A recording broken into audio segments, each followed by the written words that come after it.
Well, welcome everybody. Thank you for coming. We're very excited to have Nicholas here, but I need to get a little bit of Bangor Public Library business out of the way first. As you noticed when you came in, you have a piece of paper and a bookmark in your seat. We have a music series going on every Wednesday evening. Following Nicholas's presentation, October Gold will actually be playing out on the patio. We also have a summer reading program for adults, not just kids, and that's the other piece that you have here.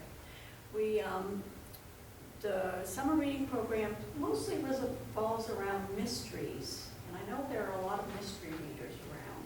And thanks to the Maine Humanities Council, we have Let's Talk About It, a series of conversations based around a set of mystery books, and those are all available up in the reference department. Greg Winston from Hudson University is actually leading those conversations, and it's a schedule on this piece of paper. If anybody reads Paul Dwarin, he is a Maine mystery detective writer, and this year he recommended 2 books for Mainers to read. Maine books for Mainers, recommended by a Mainer. And one is River Talk, and the other one is Settled in the Wild. And there's more information about that on the piece of paper. We have a Maine author, Elizabeth Garber, coming in July to talk about a memoir about her father. And we also have Maine mystery writer Jerry Boyle coming in August. We have another Captain Billy coming to talk about his 50 ways to be a Mainer, because he's not a Mainer, and he had to figure that out. That will be coming up in August as well. And things are already lining up for the fall, and I can't believe it's already almost July. So that being said, Nicholas Anderson, the creator of Planet Ripple, recently released his 3rd graphic novel in a series about the difficulties of living with autism, other disabilities, and the ways people treat each other.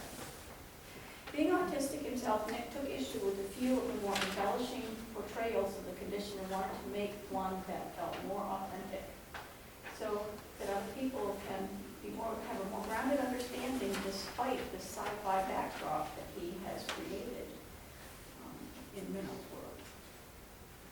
To accomplish this, Minnow needed to be relatable to people in general, not just those who have the condition, autism, or any other kind of a disability that makes it a little bit difficult to function or do things in the everyday world. So just as no disabled person should be defined by the disability, there is more to Minnow than her quirks or some hidden super ability. She's trying to make it through the day and find purpose like anyone else. What starts as a very personal struggle springboards into a myriad of socially relevant topics presented through an atypical lens. I'm very pleased that we have a local author of these 3 graphic novels and creator of Planet Ripple and Minnow herself here with us this afternoon. I present Nicholas Anderson. Hello.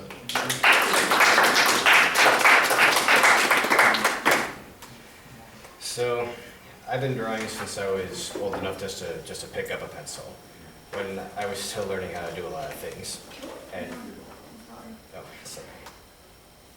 So I was compelled to start drawing. It started with stick figures and smiley faces, and as I grew up watching things like Thomas sitting at the tank engine, I learned how to draw faces that way. Then I eventually started drawing human characters, and it just kept spiraling on from there. And I kept on taking on new sorts of material, new different types of stories. But it was all experimentation. It was all just steps up a ladder until I finally felt I was ready to make something like this in recent years. And I'm pretty happy with how it's going so far. It's been fulfilling. So, before any questions, I just want to show you this trailer that I whipped up.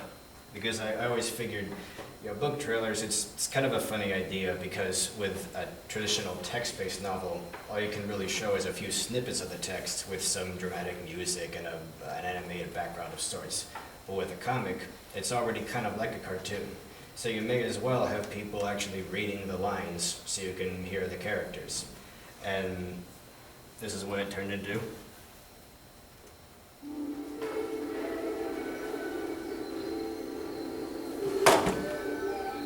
Captain, you've got to dive before the storm gets worse. Not yet. I hear something.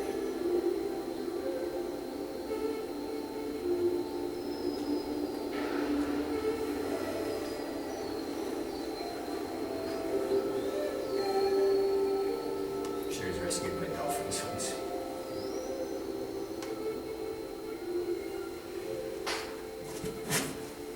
I've heard these. I believe they were called giraffes. What? No way animals like this run around. Sorry, this is a little too quiet. I should turn it up a bit. I was worried about being destructive for a library, so I turned it down a ways. No, you turn it right up. Okay. Let me see. There were lots of stray. The projector's a little raspy. If I turn that down and turn this up, it should work.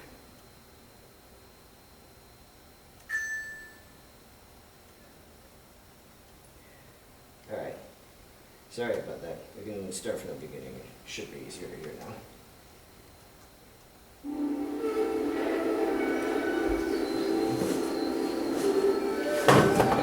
Captain, you've got to dive before the storm gets worse. Not yet.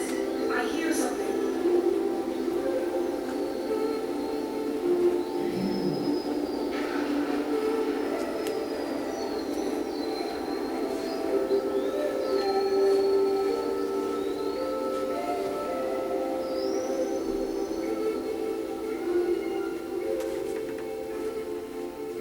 I've heard these.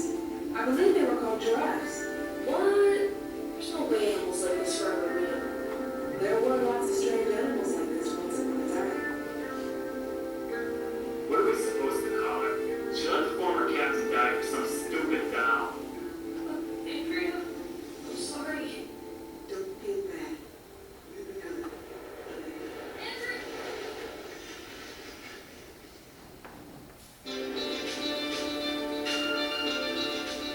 I know it's unsightly, a girl with four stumps. I've got something different in my head. My brain, it doesn't work like other people's brains do. I've probably always been this way. Look, no one on the ship really hates you. They all have this tight dream that Andrea would come to her senses and be captain again. Am I supposed to pity you? This is your fault, just like everything else. The term pseudopurana carries a fairly obvious implication that these descended from very different freshwater piranhas in small bodies of water on land. My mother says there never was any such thing as land. Of course there used to be more land. We can't go land just like Finky. I mean, we can't breathe underwater either. I'd like you to meet a friend of mine in the Navy, Lenora Hayes, commander of the Christie. I've heard about your run-in with pirates. Not just any, but the Barracuda gang, no less. These pirates are the men with pendants and cutlasses. They live like sea monsters, ready to ambush ships like yours. They've given up their flesh. I'll keep this simple. Some very wealthy people have hired us to reserve the new land for them. If you do anything to soil this place, the second I see you piddle yourselves like frightened puppies, I will bury you in that exact spot and mark it with an X for future generations to find. We need something bigger than this to combat pirate scum. Stronger machines with stronger pilots. They don't bother with things like tranquilizer darts and capture goop. These are toys. Like mine and everyone else's here, your life belongs to Barracuda, the pirate queen. Your heart beats only for her now. And the sooner that sinks in, the sweeter your lives are gonna be. She was suffocating here, and we let that happen. She began drowning the same moment Andrea did. It just took longer. I don't think Minnow has any business being on this ship. Taking advantage of people like her. It's beneath you. Lenora swore you wouldn't be involved in real fights. Good for her. I never promised any such thing. We sort of have our own language. Everything we say means something slightly different to us than it does to other people. That doesn't mean everything we say is wrong. I think Minnow should be allowed to do in life as she chooses. She's an adult. You're not stupid, Minnow. You can think your way out of anything. I'm always disconnected there. It feels like I'm watching some other person's arms and legs do what my brain tells them to. Don't bother with me. Sooner or later something bad will happen to you. I hate this stupid body. My brain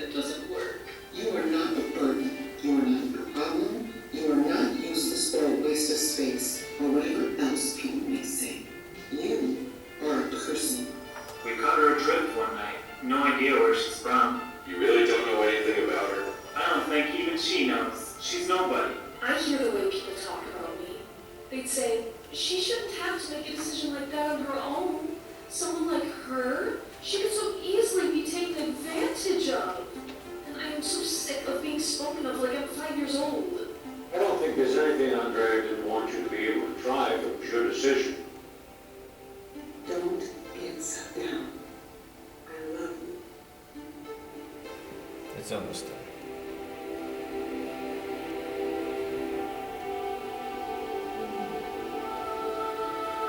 I don't have any special gifts. I'm just me. So, that took about a month to edit, but a lot of that was just getting in touch with people to do the voices and so on. And a couple of them, I reached out on sites like Twitter to try to find people who might sound authentic for the roles based on ethnicity and so on. And, well, one person passed a word along to another person, and then it got passed along to a group. And within a couple of days, I was hearing from people that I never would have imagined. Oh, whoops. Stupid. I hate autoplay. You can never just stop with the one video. I'll just close this now. I guess I'll put this to sleep. So, within a couple of days, I was hearing from people that I never would have imagined getting in touch with. And it didn't really even take any convincing. As soon as they knew what the project was about, what I was trying to do with it, they just went, say no more, I'm in. Let's do this. And I had a couple of friends who were able to compose music for it and animate that flag flapping about halfway through it, things like that. And it just came together really nicely. And it was kind of shocking to me. Every time I heard from someone who really wanted to help, or I didn't have to give them some kind of a sales pitch to convince them to do it, it was just a nice surprise. But people really wanted this to happen, and I'm grateful to everybody who participated. But I did create the books. I drew it and wrote it and everything. I remember back a few years ago, it was either very late 2013 or very early 2014, I drew the character for the first time. I was at a birthday party and I guess I got a little bored and I had some paper with me, so I drew this sketch of her right here, where you see her kind of in a bad way. This is at a low point in her life when she's poor and can't afford the best parts. And here I drew her about a year and a half later, and you see how much things have changed, and it just kept spiraling from there. And now here we are. So, one last thing I want to say is, it's not just an autism story. Yes, that is kind of the core of it, but I also use it to talk about various other things that almost anybody experiences, like survivor's guilt, self-esteem issues. It's especially easy when you have something like autism to almost instinctively blame yourself for things.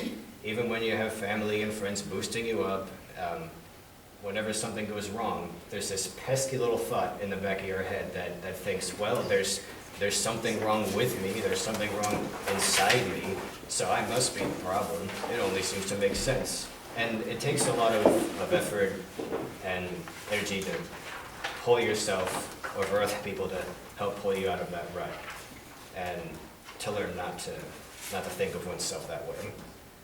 So, any questions? Yes? How old were you when you learned that you were autistic? I honestly don't remember.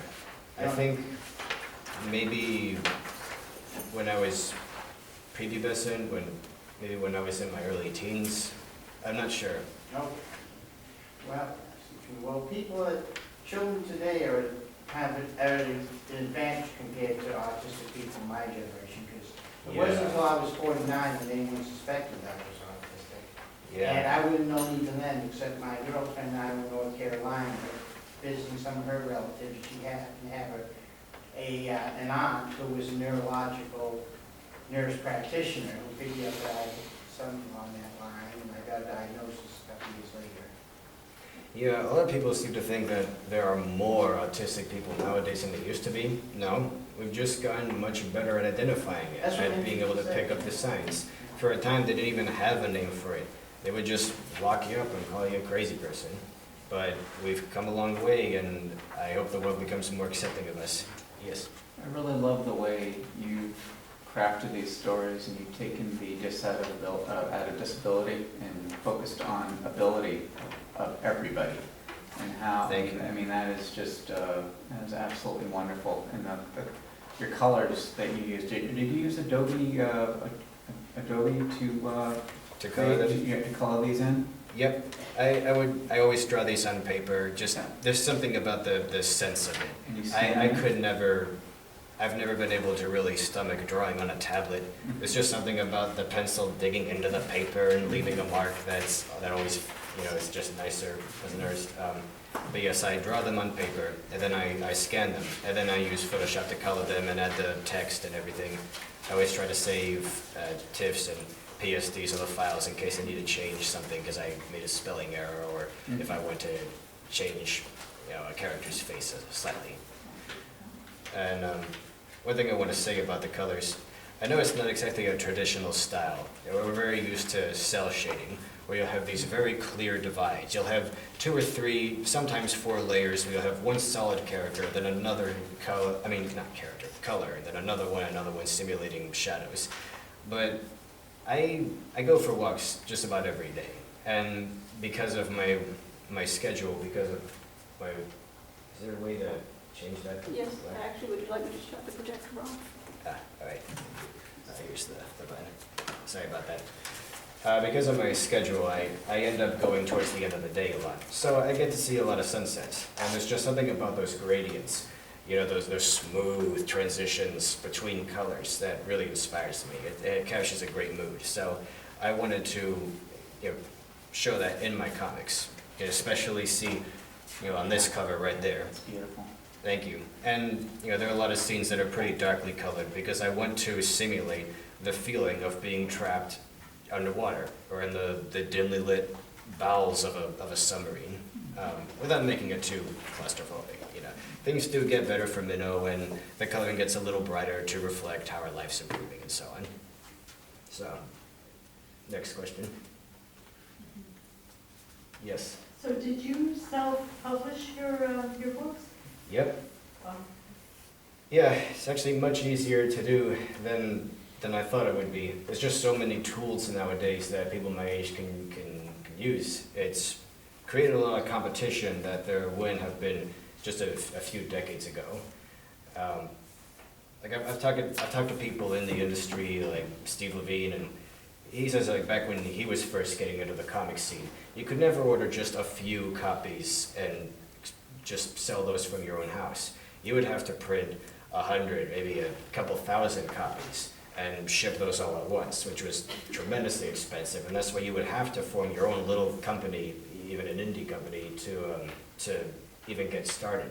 But these days, you can just make the art, upload it to a website, have them send you a proof, and once you work out all the little errors you might see, and then you finally sell it, that's it.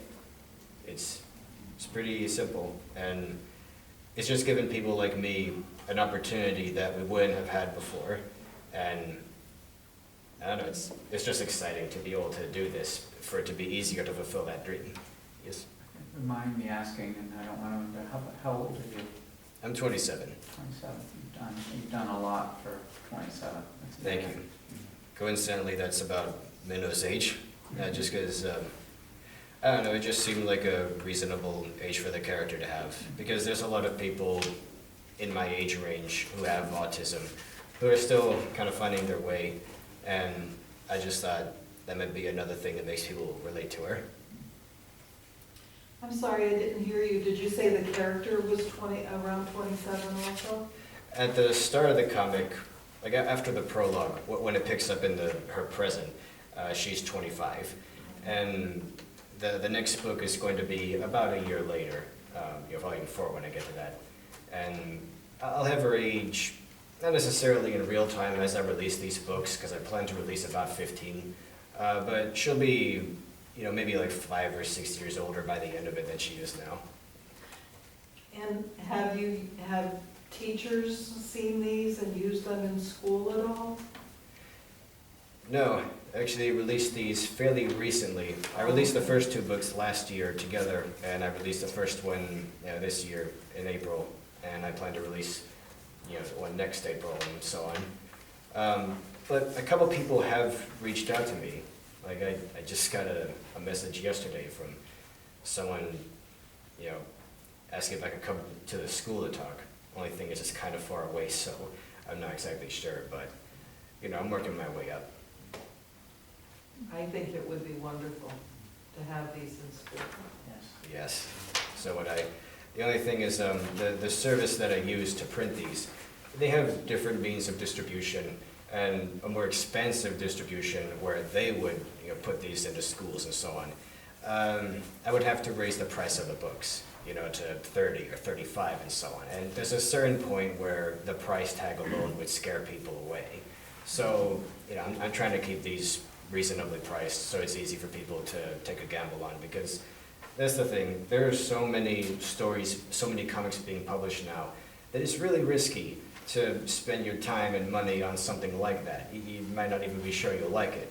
So you have to make it easy for people, where it's not that hard of a pill to swallow, because everything is a risk, and especially when it's new properties that people haven't seen before. Yes? Yep. Amazon is, last I checked, until you get to a certain level of sales, you can actually put an electronic book on Amazon for free. Have you checked on that? I have published these as ebooks. You have? But unfortunately, I wasn't able to publish them for free. I wanted to publish the first Well, volume for free. no, I said you can put it up there without paying. To put it on there, to put it on their site, you can, then you can charge whatever you would like. But Oh, if yes. But if you get up to, I think it's like $100,000, Well, or something like that. Just to be clear, only the physical copies are $25. The ebooks are much cheaper. So, No. all right. Yes? So is it easier for you right now to get a book into a small bookstore like Briar Patch than the bigger ones like BAM? Yes, because with smaller stores like that, you can just walk in and hand it to them, and that's basically it. And they'll call you back when they sell. But with a chain, with something big where they have stores everywhere, you have to call people, and you might not ever even meet them in person, and they are the ones to decide if your books will be sold. But then they pass the word along to somebody else, and it's not that much harder. It just takes extra steps. But I am looking into getting my books into places like BAM and Bull Moose and so on. Good. Thank you. So before I say any more, is there another question? Yes. I don't have a question, but I think your work is commendable. Thank you. For years, we have listened to you, we've seen your drawings, but Nick, this is overwhelming, dear. Thank you. Good for you. Thank you. I want to say something about one of the many reasons I made this story. I don't much care for how autistic people are portrayed in various media, movies that you'll see on Lifetime and other channels, or TV series where the entire gimmick is, hey, we've got an autistic character, because most of them follow a very similar formula. Tell me if you've heard this story before. You have a character who is socially incompetent, who is a screw-up at almost everything in life, can barely talk to others, anything like that, can barely get out of the house or make it through the day, but they have this one special gift, this one unique talent that everybody suddenly appreciates them for. Like they can count faster than a computer or some other amazing thing, and now the other characters care about them. It's just something about this. I mean, it's cliche for one thing. You have probably a couple hundred of these stories that are all basically the same story. It's it's like two admissions. One, it's like the writers are admitting that they just can't think of anything more interesting to write about us. They all need to follow that same gimmick. So I'm guessing a lot of these writers aren't autistic themselves, or maybe don't even really know anyone with autism that well. They just wanted to comment on our condition on our behalf. But the second admission is, it's almost like they're admitting that they do think we're kind of not worthwhile if we don't have some special talent to justify ourselves, some super ability, some superpower. You know, you might go to a party and someone finds out that your kid is autistic and go, oh, what's their talent? It's like, well he doesn't have one. Is that okay? Is that disappointing?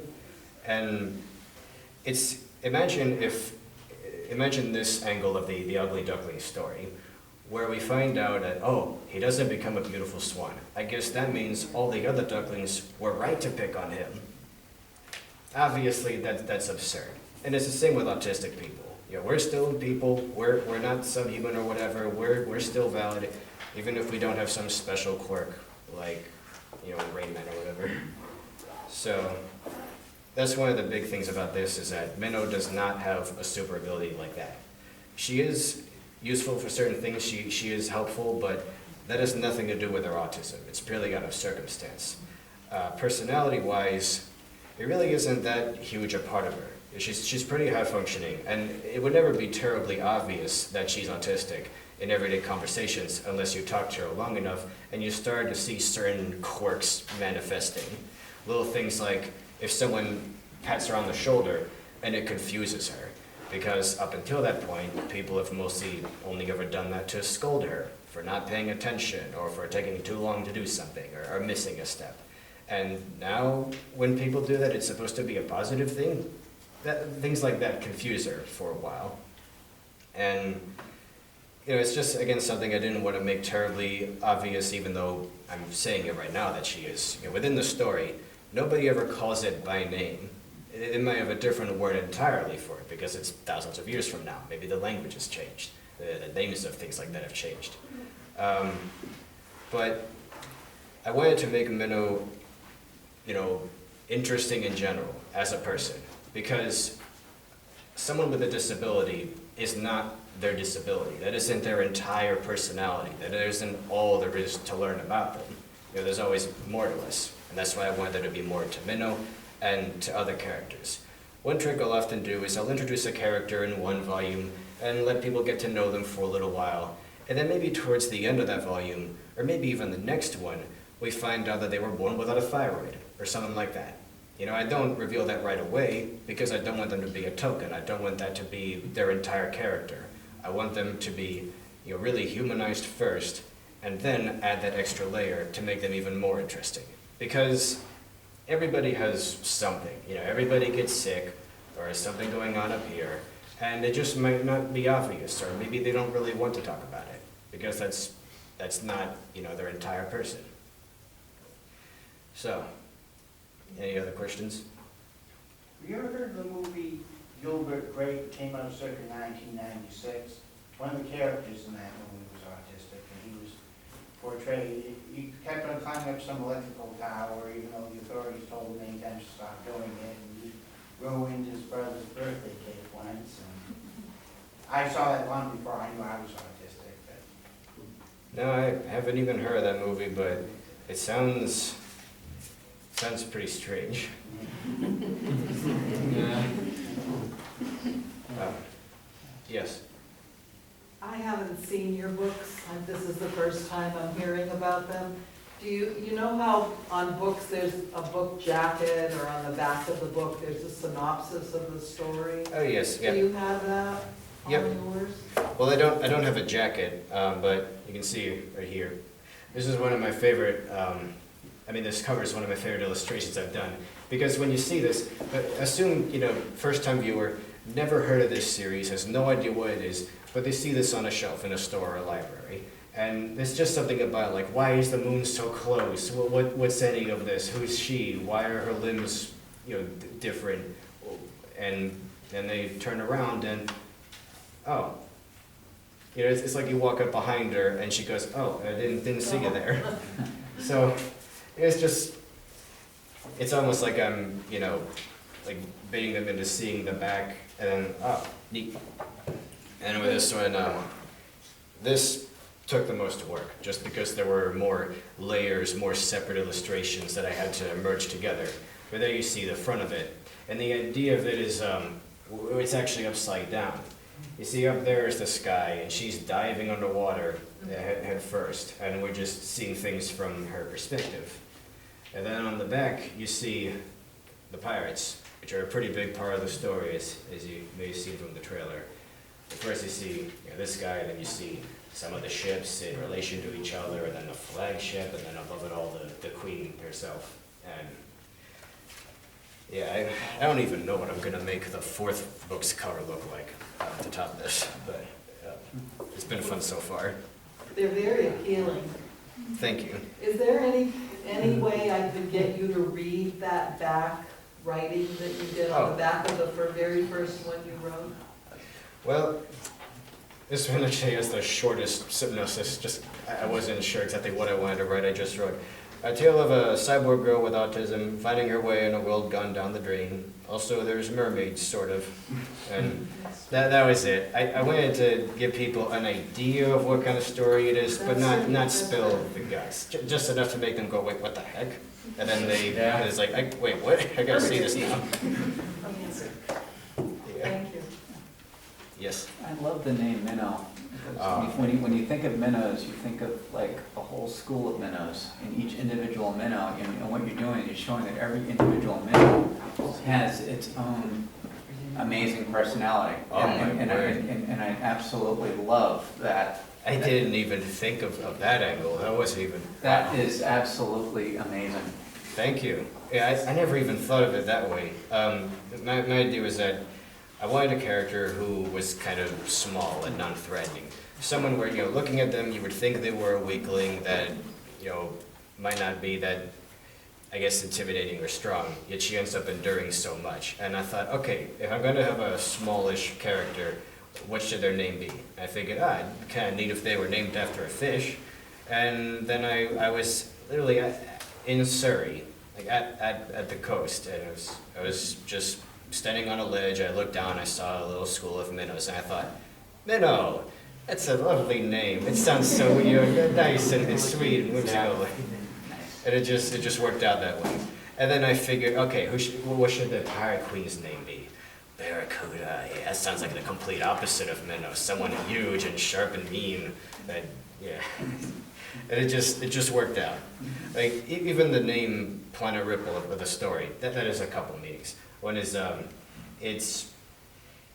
I wanted to convey that the world has changed so much that there's just not really much point in calling it Earth anymore. It's completely unrecognizable. But also that when the world is almost completely covered in water, what happens when anybody touches the surface? They make a ripple. And so it's like anyone, who, like that's proof that they exist. Even though it only lasted for a minute, it's like the ocean remembers. The ocean knows they were there. It's like the great equalizer. Doesn't matter how big or small you are, just touching that, it's just confirming, I exist. I am as important as anybody else. Like I have a scene at the end of this that calls it back to that, where she's underwater and she's going through some shallow areas to train with some scuba suit thing.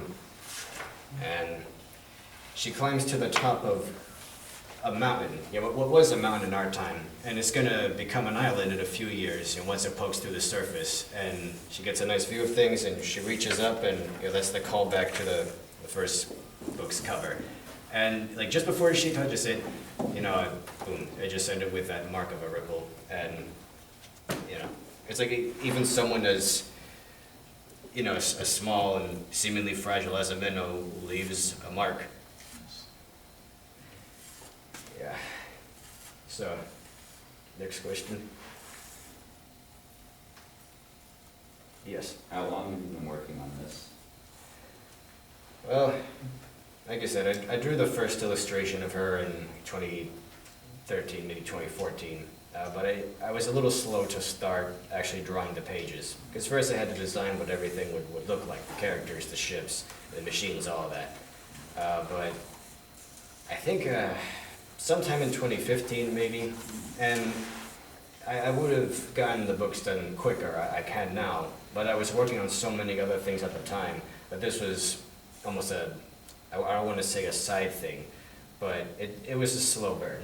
But I worked on the first two books together because I intended for it to be one giant 300-page book. And then I realized that's going to cost $50 per copy. That's too much. So I split into two, and it actually worked out really well that way, because the first one ends up covering some of Minna's civilian life, and the second one covers some of her early days in the Navy, exploring the world, and then the third one shows how she's dealing with her new experiences, how those weigh on her mind, and I'm hoping for, I can make each book a different stage in Minna's life. I don't want to repeat myself. I want there to be, something different about everyone. And, and it just worked out that way. Before anything else, I want to say, just so people have a basic idea of what the plot is about, it takes place thousands of years from now, and the world has been flooded for much of that time. But believe it or not, it actually wasn't global warming. At some point, we became so advanced that we were able to fix all of those problems. So something else flooded the world, and basically overnight. And the people that survived on these ships, they just made a meager living for themselves and kind of forgot their history, and on the ends rolled until finally, in this time, like in Minna's generation, land's coming back. The new land masses are finally starting to poke through and become new islands. So now there's a power struggle over who gets the land. And the elites of the world, they want it all to themselves. So they hire a gang of pirates to reserve it for them, to keep everybody else away from it, as you saw that one pirate explaining. So Barracuda, the pirate queen, she isn't even the ultimate baddie of this. She's just another part of the system because she's being paid by somebody else. And then they're going to have to work their way up to confronting that person, and so on. Like, there's always a bigger fish. So, any other questions before I go on? Yes? I just have a comment. I feel privileged to have read all 3 of your volumes, and your graphics are phenomenal. Thank you. And what I have found very heartwarming is that you have blended the story with so many nuggets of wisdom and messages for children and adults. Thank you. Yeah. You've done a really great job, Nick. Thank you. Yeah, in case anyone's wondering about the age rating of these, honestly, it's kind of a family story. I wouldn't want a little kid to read it by themselves. I would recommend an adult read it with them. But I've kept these as kid-friendly as I can. There's no swearing, no extreme violence or racy content or anything like that. But I do call out at a couple of points just some of the things that people think about autistic people. Like there's one moment, fairly close to the beginning, I'm not afraid to show this, is you see her just going about her day at this low point in her life, and this guy over here, he calls her a retard because he's a bully.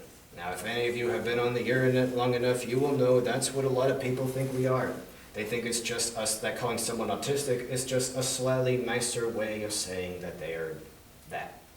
And it's just one of many misconceptions that I can't stand and that I want to call out. Like, it's honestly not quite as bad now, but I remember back around 2010, it was terrible. If people found out that you were autistic, you would be dogpiled for it. It just wasn't okay. To the point where I remember being so scared of people that I was making friends with online finding out about it, because I didn't know how they were going to react. And the general atmosphere has become a little more welcoming in recent years, but there's still a lot of bad rhetoric that needs to be called out and dismantled. The unfortunate thing is, it is a pretty widespread stereotype that autistic people don't have feelings, that we don't have empathy, that we can't care for or understand others really, that we're basically robots. And people use that to justify being cruel to us, I agree. And that's why I went so badly to humanize people with a condition, and even with other conditions, to dispel those myths. You know, the sad thing about representation of any group is, the thing that makes it so tricky is that progress is slow. It takes a long time, a lot of effort, and you'll end up facing roadblocks along the way. It doesn't happen overnight. But that can easily be undone overnight. You know, it can so quickly destroy the image of a group that has been trying to improve their image. And that's why it's kind of been this back and forth battle of tug of war. Because, you know, we can be persistent, always tugging this way, things get a little better, and then something happens and we get pulled back a little bit. And then we have to, you know, try to get a little further this time. I guess kind of one thing I guess you could say is a metaphor for just growing up this way is that, like, I know that right now it might actually be kind of hard to tell that I even have it, but I didn't always speak like I do now. When I was really little, even when I was a teenager, it was much more apparent. There were so many things I didn't understand, still some things I don't understand. And it was only with, you know, the help of my family, people like my mother, that helped me, you know, improve myself. Not by like being less autistic, but just understanding some things better. Because all it really is for a lot of people is like a redistribution of brain power. You know, instead of everything being perfectly evenly spread out, it's just that some more of it may be more concentrated in specific areas that we, you know, prioritize, and things that come perfectly naturally to some others who might need a little more time, or, you know, a little bit of extra help learning those basic things. And they're not that hard, it's just, again, it takes time, and it might be difficult to understand from our perspective. Because it's especially bad for youth, for teenagers and so on, because when you're at that point in your life, you're still figuring out who you are. You're not completely certain. And so when you have people spreading messages that you're this, you're a freak, you know, there's something bad about you, it can really damage a person. It can stunt their growth, make them lose confidence in themselves. So again, that's why I'm trying to spread a good message and dispel those beliefs. Because I do think about a lot of the people still finding themselves, and you know, there is a certain point where a person's identity becomes kind of solid, where it hardens, like cement, I guess you could say, and you just want it to happen the right way. You don't want to end up growing into an adult who has low confidence and lets others walk all over them because they've been told all their life that they're a nobody, basically. No, I want to boost people up, as I was, you know, boosted up to be able to do this. Yes? Started this whole thing out talking about how you were amazed that people came to you. Anybody in this room could probably, I think I can speak for everybody, it's with that confidence that you have, of course you're going to have people that are amazing come to you. Because positive people go to positive people. And you are a major inspiration to anybody. You seriously are. Thank you. I'm starting to realize this story, it's one of those things that a fair number of people have wanted and just haven't gotten yet, or maybe even didn't even know they wanted it. You know, something where the character doesn't have some specific super ability, but is still worthwhile, still valuable, just like, you know, anyone else. I think that's a void that I just thought, you know, I'm autistic. I think that gives me a little more experience than some people when it comes to writing about this stuff. Like, it's not that the character is me, you could say, but I did, you know, inject a little bit of, you know, some of the things that I've seen in other people, or even that I felt under her. Like, one of the saddest things is, there's a quirky thing that happens with our memories. See, this is something that's happened to me so many times throughout life, is when something bad happens more than a couple of times in a relatively short span of time, even though this is completely illogical, my brain starts to think, oh, that's just a new norm. That thing is going to keep happening from now on. It's just there's no stopping it. And then I have to be shaken out of that and told, no, it's just a coincidence. It was just a bad spell. That's not going to, you know, keep happening to you. And it's not even that big of a problem now as it was when I was younger. it's just one of many hurdles that you can overcome with enough time and patience and so on. The way I like to see it is, now and then when it seems like we're taking a step back, it's because we're about to take 2 steps forward, as if we're just winding up, and then we go, and then we end up kind of evolving as a person. Like, I'm sure almost everybody in this room who has a condition has gone through that at least a couple of times. You know, found themselves capable of doing that, found themselves capable of doing things that for a time they never would have seen. So, any other questions? Yes. Have you presented in any other situations like a library or a bookstore? I'm finding your presentation quite good. Thank And I you. didn't doubt that it would be, but you sound like a professional presenter. I've only done this a couple other times, and those were for private groups, Yeah. like one place called Down East Horizons, and Yeah. there was one, you know, upstairs for a private group that one time. This is my first time speaking at an open to the public event, believe it or not. You're doing a great job. It's wonderful. Well, thank you. I've been looking forward to this. But one other thing, when I was trying to figure out how to promote this a little bit, and I just showed this to Nicholas a little bit ago, there's so many good reviews on Amazon. I grabbed one for a poster, and it says, "A story you haven't heard before," and this is by Pilot Girl. "Planet Ripple's amazing. Original story with characters that made you question what you thought you knew about so-called disability. Minnow has many challenges in her life, physically, emotionally, and on top of that, she's autistic. But wait, this isn't a story about an underdog hero who rises to the ranks of normal. Minnow's differences make her uniquely able to embark on a destiny that only she can fulfill. If ever you think you know where this story is going at any point, think again." And you're presenting this very well, and Thank you. I think everybody here is going to want to read these, and can't wait to see what's going to happen in the next one. Thank you. Just let me think for a moment. I think there's one other thing that I wanted to say that I'm having trouble remembering.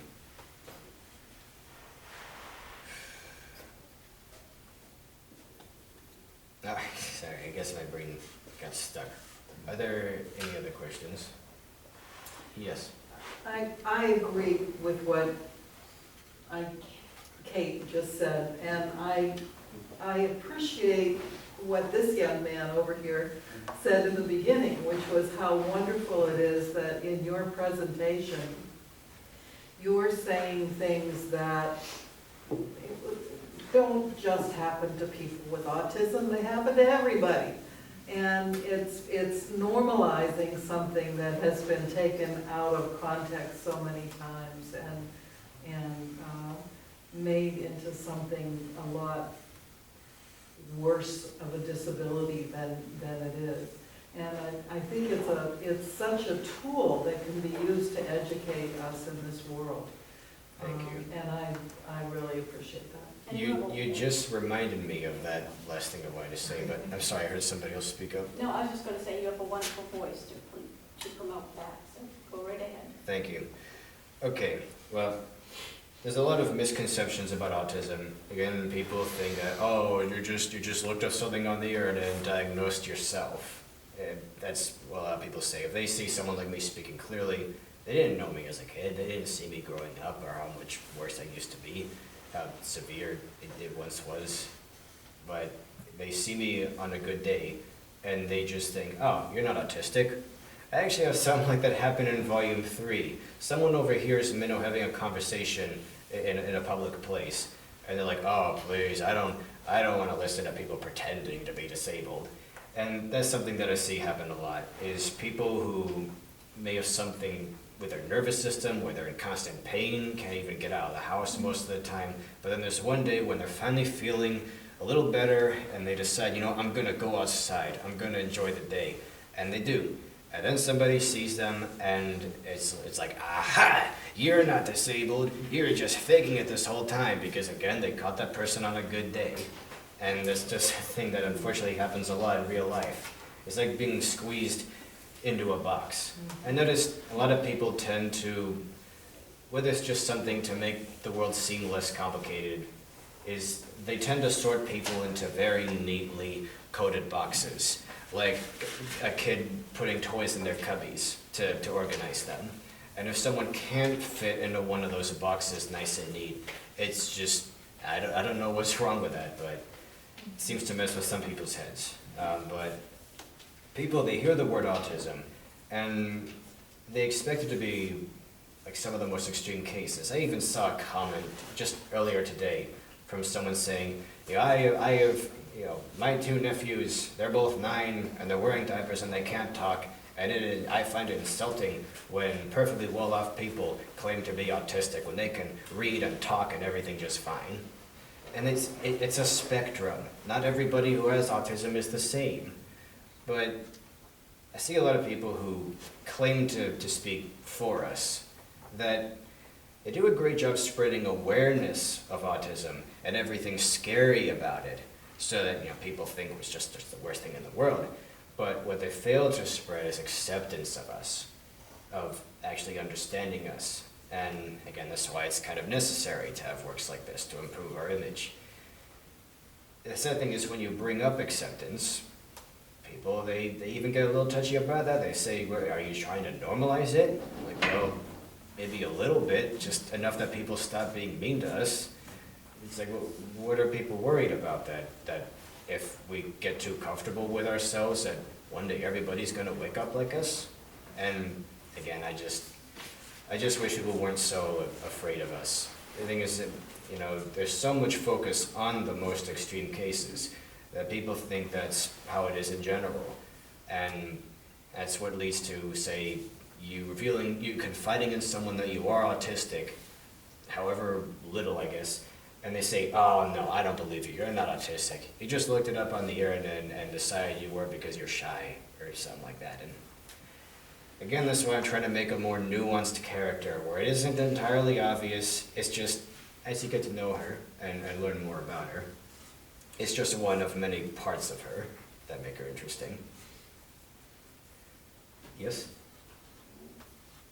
Oh, I'm sorry, I thought I saw someone raise their hand over there.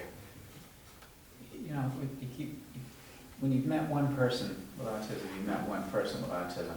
No Yes. two people are the same. Just like when you go anywhere in the world, every single one of us is an individual personality. We're all ourselves. And what you're doing is helping everybody get to a point where they can people start realizing that. I get really upset with people when they say a cure. There's no cure. You don't cure a person. Just curing a personality is absolutely insane. And again, it's not even necessarily that huge a part of the personality. Yeah, exactly. It's not their entire self. Exactly. It's just part of the puzzle. Yeah, that's exactly right. And you're showing, creating. I am going to definitely buy your books. Thank you. And like the, Yeah, I brought copies of them to sell here. Yeah. Just before I forget, I did want to make this an interesting world outside of it. If it was like just Minnow and that's it, it might feel kind of like a PSA. I wanted to build an interesting world for her to fit into that complements her and that she can change. Like, one of the more tragic elements of it is just recognizing that many of the land animals are gone. Like, she's investigating some undersea ruins, they find a child's bedroom. I probably should go back a page. Like right here you see, it's just part of an apartment. And in a drawer, they find a stuffed toy of a giraffe. And like you saw in the trailer, she doesn't even know what it is. This is like finding a dinosaur for the first time. And she has a hard time believing there even were animals like this because there's nothing that looks like that anymore. But, again, the ocean remembers and all that. I kept thinking there was one very, very last thing. Oh yeah, now I remember. More than anything else, I just want to improve the lives of autistic people. Or, again, not just that, but any of the disabilities that I do cover. I get questions sometimes like, are you going to have a character who is ADHD or things like that? I'm like, oh yeah, I would like to, but I want to make sure I know everything about it first. Because, look, representation is immensely important, but only if it's good representation. Not being represented is almost preferable to being represented badly.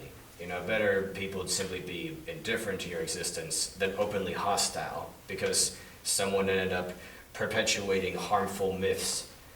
That's why you have to be so careful with what you say in any work you make, especially as it grows, because it ends up affecting more minds.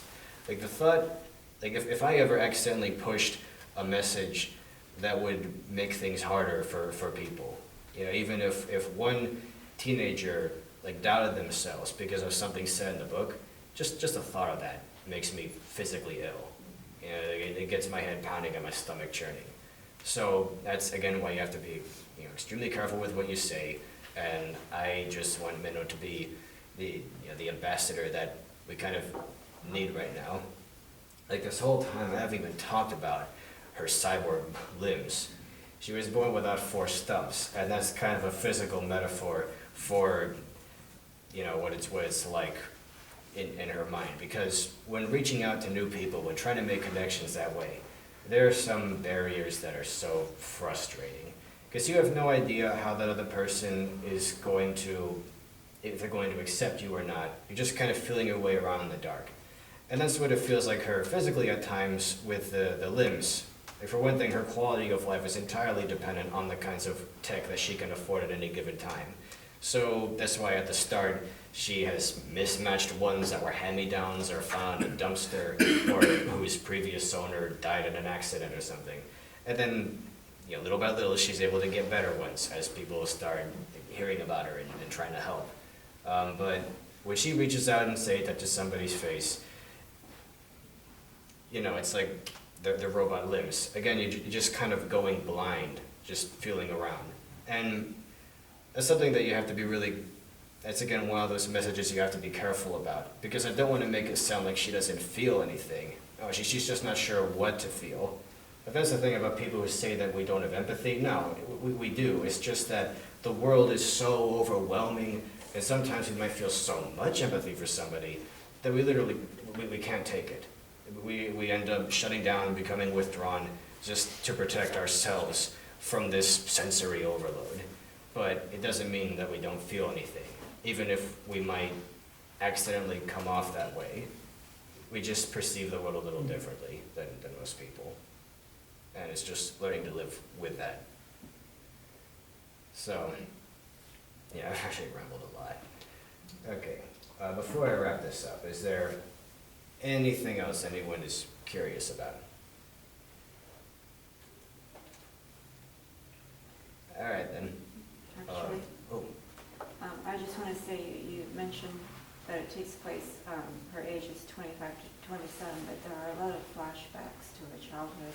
Oh yes, yes, especially in the first, I mean, in the third book.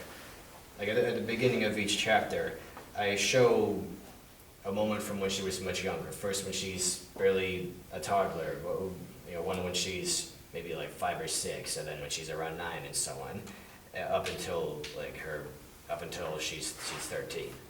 And then, you know, we pick up in the present. Simply put, Minnow's never had it easy. And you have certain characters that look at her when she finally does get opportunities and think, oh, I bet you had everything handed to you because people pitied you because of your condition or whatever. And they make assumptions about her. I even have one character who's one of the pirates who's outwitted by her one time in the second volume. And then all the way into the third one, he keeps convincing himself that it's all an act, that she isn't as sincere and sweet as she appears. That, oh, she just acted that way to make me let my guard down. And then there comes a point where he is forced to acknowledge that, yes, she really is this nice of a person, and he just loses it. Because in his worldview, people like that shouldn't be able to be smarter or stronger-willed than him. He just doesn't think the world works that way. He says, like, sheer strength of will stymied by good intentions? That's not how the world is. And the funny thing is, I've seen people act that way, but I never thought, I wasn't sure how people would take it. I thought they might find it kind of cartoony. But then someone kind of acted that way to me on the internet, where they just couldn't accept that, you know, the way I'm presenting myself now is how I actually am. I guess they were such a cynical person inside that they like to think everybody else is, and they just couldn't accept, people being more than that. So what do you know? Things like that are so true to life that they even happen to me, that even I have been misjudged like that. Because I guess some people just cannot accept someone like this. But again, it's one of those bridges I'm hoping to build in time. Okay, now I'm gonna check one last time. Is there anything else? Because I'm about to wrap this up. Do you take credit cards? That was a funny question, I'm sorry. Yes. You do? No, it's not a funny question, I'm sorry. Yeah, no. Congratulations. You did well. Thank you.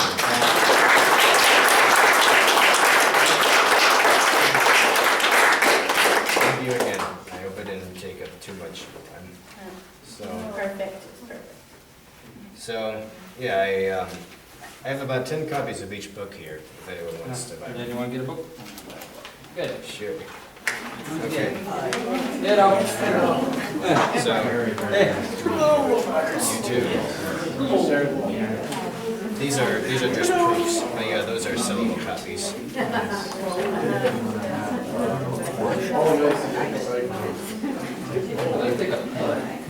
Oh, wait, just one thing. The pins are $1 each. So yeah, you can. Go ahead and add it. Go ahead, Parker. My son Parker. Hello.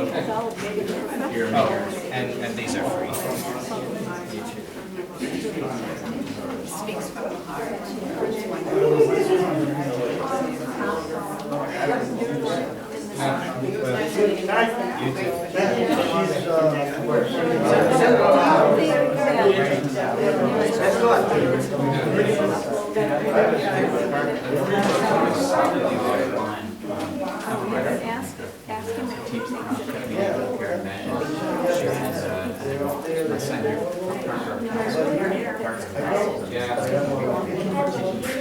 I kind of keep that to myself, though, but nobody else. I know you are. Parker, stay here. Sorry. Wait, first, here's my business card. That doesn't have my phone number on it, but I can write it down. Actually, if anyone wants, I can send these books. So,